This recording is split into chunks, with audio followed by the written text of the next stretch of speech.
So ultimately ডাব্লিউবিপিএসসির আয়োজিত West Bengal public service commission আয়োজিত clerkship পরীক্ষার কিন্তু 3টে শিফট কমপ্লিট হলো, আর একটা শিফট বাকি।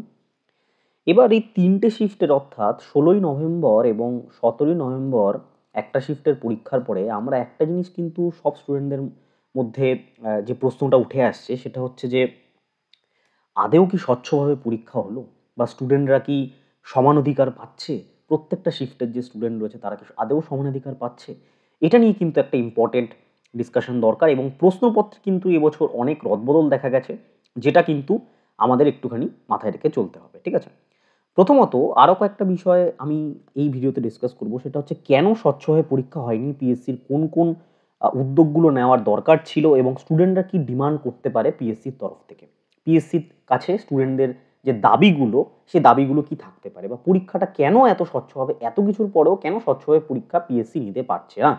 ঠিক আছে, প্রথম যেটা ব্যাপার সেটা হচ্ছে যে প্রশ্নপত্রে কিন্তু অনেক রদবদল দেখা গেছে। অর্থাৎ আমরা যে ম্যাথ দেখতে পেয়েছি, ম্যাথের কিন্তু লেভেল অফ কোয়েশ্চেন কিন্তু অনেকটা ইনক্রিজ হয়েছে। ঠিক আছে, আমি প্রথমেই বলে রাখি, আমি কোনো রকম প্রশ্নপত্র নিয়ে ডিসকাশন করব না। সম্পূর্ণ 4টে শিফট যতক্ষণ না কমপ্লিট হচ্ছে ততক্ষণ অবধি কিন্তু আমি কোনো রকম প্রশ্নপত্র নিয়ে ডিসকাশন করব না। আমার চ্যানেল রয়েছে অলরেডি, বড় চ্যানেল, 10K সাবস্ক্রাইবারের মিডিয়াম লেভেলের চ্যানেল ইউপিএসসি রিগার্ডিং, এবং এই চ্যানেলটা হচ্ছে আমার আরেকটা চ্যানেল যেখানে আমি অন্য এক্সাম সংক্রান্ত কিন্তু ডিসকাশন করব। তো 4টে শিফট কমপ্লিট হওয়ার পরে কিন্তু আমরা সম্পূর্ণ ডিসকাশন করব প্রশ্নপত্র নিয়ে। যেটা প্রশ্ন সেটা হচ্ছে স্বচ্ছভাবে কি আদৌ পরীক্ষা হলো, তার কারণ কোশ্চেন পেপার কিন্তু অলরেডি লিক হয়ে গেছে। ঠিক আছে, এবং আমরা দেখতে পেয়েছি বিভিন্ন সোশ্যাল মিডিয়া পোস্টে কোশ্চেন পেপার আমরা অলরেডি বিভিন্ন টেলিগ্রাম হোয়াটসঅ্যাপ গ্রুপে কিন্তু ঘুরে বেড়াতে দেখছি। আরেকটা মেজর প্রশ্ন চলে আসছে যে এডুকেটাররা যে কাজগুলো করছে, বড় ছোট বিভিন্ন এডুকেটার, তারা ইউটিউবে যেটা করছে প্রশ্নপত্র নিয়ে কিন্তু ডিসকাশন করছে শুধুমাত্র সামান্য কয়েকটা ভিউজ পাওয়ার আশায়, কিন্তু লক্ষ লক্ষ স্টুডেন্টদের কিন্তু ভবিষ্যৎ তারা জলাঞ্জলি দিচ্ছে।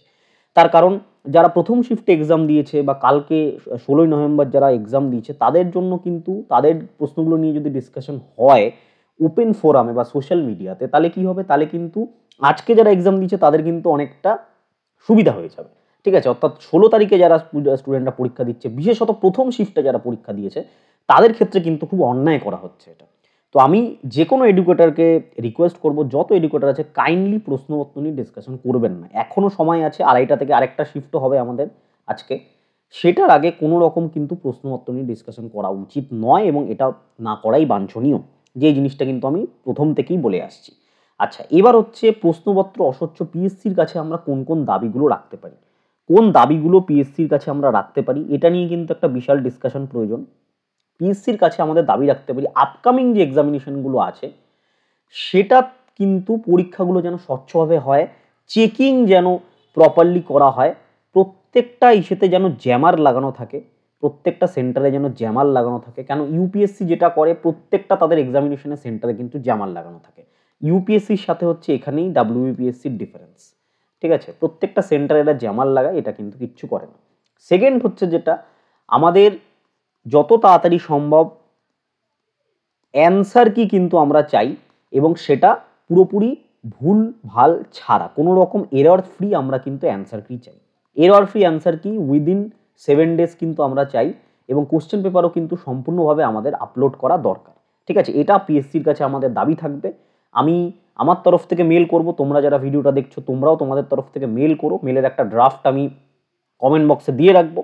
কাইন্ডলি এটা মেল করবে, এবং আগত যত পরীক্ষা আছে সেখানে যেন প্রত্যেকটা জায়গায় চেকিং আর জ্যামার এই ব্যবস্থাটা যেন করা হয়। কেন এটা অফলাইন পরীক্ষা, মোবাইল নিয়ে যেন ঢুকতে না পারে স্টুডেন্টরা, এই জিনিসটা কিন্তু আমাদের দেখতে হবে। ঠিক আছে, কারণ মোবাইল একটা খুবই বাজে জিনিস, সেটা কিপ্যাড মোবাইল হোক স্মার্টফোন হোক, যেটার মাধ্যমে কিন্তু অনেক দুর্নীতি করা পসিবল।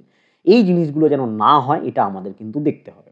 ঠিক আছে, বাকি যত তাড়াতাড়ি সম্ভব রেজাল্ট পাবলিশ করা, এবং রেজাল্ট পাবলিশ হলে রিটেন টেস্টে যেন কোনো মানে সততার সাথে যেন রিটেন টেস্টটা প্রপার, যেটা ডেসক্রিপটিভ পেপার হচ্ছে সেটা যেন চেক করা হয়। গত বছর পিএসসি ক্লার্কশিপের এক্সামিনেশনে দেখেছিল আমরা কিন্তু মানে সততার সাথে চেক করা কিন্তু হয়নি।